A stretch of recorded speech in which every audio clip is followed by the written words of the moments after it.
இஸ்லாத்திலே ஒவ்வொரு சட்டத்திற்கும் ஒரு நோக்கம் உண்டு, ஒரு அப்ஜெக்டிவ். என்ன நோக்கம்? மனித குல நன்மை, மனிதனுடைய நன்மைக்காக செய்யும். எந்த சட்டம் இயற்றப்பட்டாலும் அது தனி மனிதனுக்கோ சமூகத்துக்கோ மார்க்கத்திற்கோ நன்மை வைப்பதாக இருக்க வேண்டும். இஸ்லாம் வளர்ச்சியை விரும்புகிறது, ஆனால் அந்த வளர்ச்சி நீதியின் அடிப்படையில் இருக்க வேண்டும். பன்னாட்டு நிறுவனங்கள் இங்கே வருகின்றன என்பதற்காக ஏழை மக்கள் நிலங்களை எல்லாம் பிடுங்கி அவர்களுக்கு கொடுக்க முடியாது. வளர்ச்சி வேண்டும் தான், ஆனால் வளர்ச்சி என்பது நியாயத்தின் அடிப்படையிலும் நீதியின் அடிப்படையிலும் இருக்க வேண்டும். ஆகவே இந்த வட்டியை தடை செய்த நோக்கம் ஒரு நீதியின் அடிப்படையில் செய்யப்பட்ட ஒரு முடிவு என்பதை நீங்கள் புரிந்து கொள்ள வேண்டும். வட்டியில ரெண்டு வகை இருக்கு இஸ்லாத்தினுடைய பார்வையில். ரிபா அல் ஃபதுல், ரிபா அன் நாசியா. ரிபா அல் ஃபதுல் என்பது பண்டமாற்று முறையில் செய்யப்படுகிற ஒரு மோசடி. இன்னொரு பொருளை வாங்குவது, பார்ட்டர் என்று சொல்வார்கள். ஒரு பொருளை கொடுத்து இன்னொரு பொருளை வாங்குவது, இதுதான் அந்த காலத்தில் இருந்த முறை. ஒரு இடத்துல அரசி இருக்கும், அதை கொடுத்து அவர் சர்க்கரையை வாங்கிக் கொள்வார். இவரிடத்துல ஒரு சாமான் இருக்கும், அதை கொடுத்து கோதுமையை வாங்கிக் கொள்வார். இதுதான் ஒரு காலத்தில் இருந்த முறை.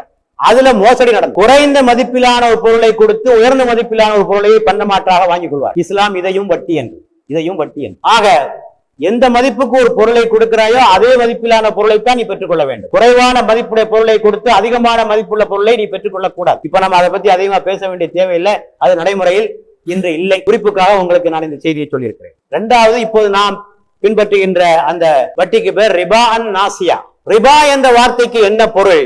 கூடுதல், விரிவடைதல், மேலதிகமாக செல்லுதல் என்று அதற்கு பொருள். நாசியா என்ற வார்த்தைக்கு என்ன பொருள் என்றால் ஒத்தி போடுதல், காத்திருத்தல் என்று பொருள். ஆக தான் கொடுத்த பொருளை விட அதிகமாக கொஞ்ச காலம் கழித்து பெறுவதற்கு பெயர் வட்டி, ரிபா நாசியா. பணத்தை கொடுத்து ஒரு தவணை வரை காத்திருந்து தவணை கலந்த பிறகு அவன் கொடுக்க வேண்டிய தொகை அசலை விட அதிகமாக கொடுக்க வேண்டும். இதை நாம் விளக்க வேண்டிய அவசியம் கிடையாது.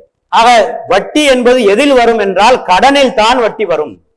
கடனில் தான் வட்டி என்பது வரும். ஒருவருக்கு கடன் கொடுத்தால் என்ன பொருளை கொடுத்தாயோ அதைத்தான் திருப்பி பெற்றுக் கொள்ள வேண்டும். அந்த பணத்தை தான் திருப்பிக் கொள்ள வேண்டும். கூடுதலான பணத்தை மட்டுமல்ல, அவனிடம் வேறு எந்த உபகாரத்தையும் கூட எதிர்பார்க்க கூடாது என்று நபிகள் நாயகம் சொல்லியிருக்கிறார்கள். பிறருக்கு கடன் வழங்கும் போது அதற்காக அன்பளிப்பு எதனையும் பெறக்கூடாது.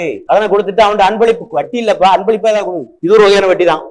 அவன்கிட்ட எதையுமே எதிர்பார்க்க கூடாது. உதவி தானே பண்ண நீ அவனுக்கு, எவ்வளவு முடிஞ்சது. பெருமானார் சொன்னது, கடன் கொடுக்கும் ஒருவரிடம் அவரிடம் வழக்கம் போலவே நீங்கள் நடந்து கொள்ள வேண்டும். எப்படி வழக்கமா எப்படி இருக்கீங்களோ அது போல நடந்து. நம்ம கடன் கொடுத்த அழியாம அவன் நமக்கு ரொம்ப அடி பண்ணிடணும் எதிர்பார்க்க கூடாது. சொன்னார்கள் வழக்கம் போல் நடந்து கொள்ள வேண்டும். கடன் கொடுத்தவிடம் இருந்து உணவையோ சவாரி செய்வதற்குரிய வாகனத்தையோ நீ பெற்றுக் கொள்ளக்கூடாது. நான் பணம் கொடுத்திருக்கேன்ல, சாப்பாடு கொடு, உண்ட வாகனத்தை கொடு என்று கேட்பதும் தவறு. எதையுமே எதிர்பார்க்க கூடாது. கடன் கொடுத்தா அவ்வளவுதான், முடிஞ்சு போச்சு. கடனுக்கு கொடுத்த தொகைக்கு அதிகமாக எதை பெற்றாலும் அதற்கு பேர் வட்டி என்று பொருள்படும். ஆக இதெல்லாம் நீங்க புரிஞ்சுக்கிடுங்க. வட்டிக்கு டெபினிஷன் கொடுத்தாச்சு. இன்னும் புரியலன்னு சொல்லப்படாது. கடனில் வருவது வட்டி, இதை புரிஞ்சுக்கொள்ளுங்க.